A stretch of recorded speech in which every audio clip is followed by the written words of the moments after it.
And we're back with the Screen Team on today's Talk 930 KWOC. The show is brought to you by Whitworth Gift Chest Jewelers, where Walmart is next door to us.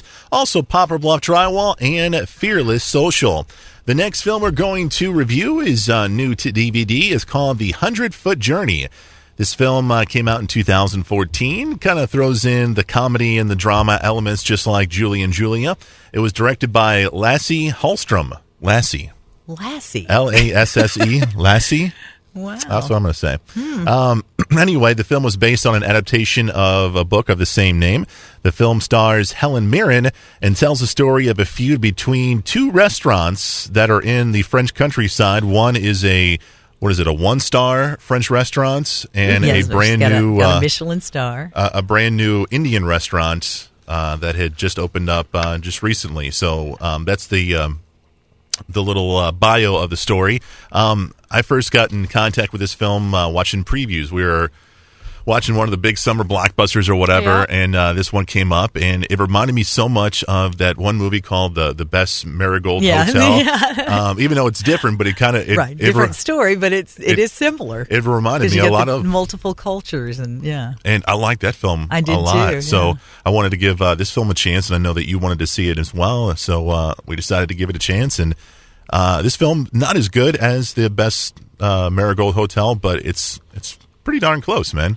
I enjoyed it. Yeah. I liked it. Yeah. Sabrina? What'd you think? I liked it. Well, 3 likes. Let's move on to the next segment. We're done, man. I like this movie because it's set in, France again. Yeah. Another France movie. Yeah. But it's set with two totally different cultures across the street from each other, 100 feet. And yet they have the same goal, sort of. Yeah. They both want to prepare delicious food and treat people as if they're walking on clouds because they're eating their food. They have a great deal of pride in their menu. Right. Yeah. Their processes, not just the food, but how the food is made and where it comes from. And behind all of that, you become aware of this really zealous competition between her and him. And then it becomes a battle of the sexes somewhat. But it all boils down to who can cook the best. And then all of a sudden you realize they've both got the best cook and you have to share him. Yeah, that's basically the story. Yeah. That's where it gets even more interesting. Yeah. So there's a lot of nice little twists and turns, but some beautiful scenery, some beautiful imagery of them cooking. And then you learn a lot about the mannerisms of the people in the kitchen and the hierarchy that belongs there. And there's just so much to learn from it. And at the same, culturally, foodie, and all of that. And so it was just fun. And then my favorite line, though, is, why would you change a 200-year-old recipe? And he says, ma'am, after 200 years, isn't it time? Maybe 200 years is long enough. That's exactly. Right. Thank you. I didn't even get the quote right. But that was the point. Long enough. Yeah, I really enjoyed this film. I thought from top to bottom, it was a strong flick. The acting was really good. Helen Mirren was strong like she always is, but also had a hint of humor in there as well. Romance even. Yeah, there was a little romance in there as well.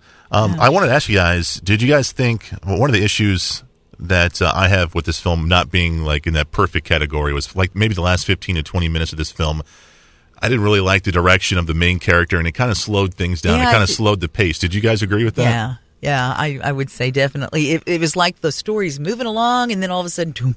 Right, and kind of drops off for a little while. So did his life. It eventually gets back to it. I think that it mirrored what was happening to the character. I think maybe that's the case too. That it might have been deliberate in the fact that they were trying to portray him because he's for the first time leaving his family, right? And leaving getting the comfort successful. of cooking in the restaurant and that kind of thing. He got and all fame of a sudden and fortune. Yeah. And what did he do with it? What did it do to him? Yeah, what did it do to him is a good way to look at it. So. It was hard. I think that Chris is right. It slowed down in a minute, better world of cinema, somebody might have been able to take that and show us the low parts of the character's life without taking us low into the activity of the movie. Right. or at least take us out of it so far that we forgot that we got there. And the end of the movie, it does lift you up, but I don't think it lifts you back up to the point where you were. Right. I agree with that.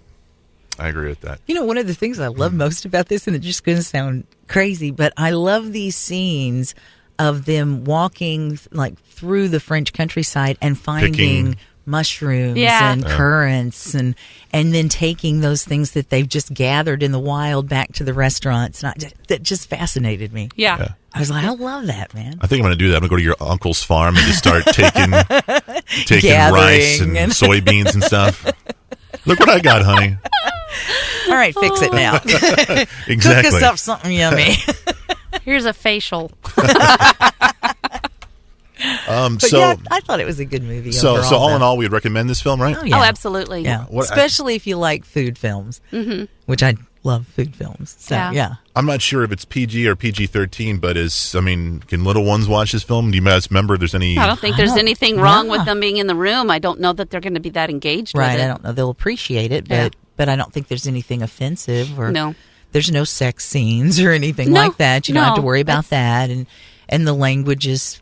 normal. Yeah. I can't. I'm trying to remember if there was any profanity at all. I think if there is, it's only like a couple of instances, and it's very quick. Yeah, I can't remember. I can't recall them. So yeah. So okay. Yeah, I think it would work. Very good. It looks like it's 6 thumbs up from the Screen Team with this movie. It's called The 100-Foot Journey. You can find it on DVD. Coming up after the break, we're going to review Chocolat. It's coming at you next on Today's Talk 930 KWOC.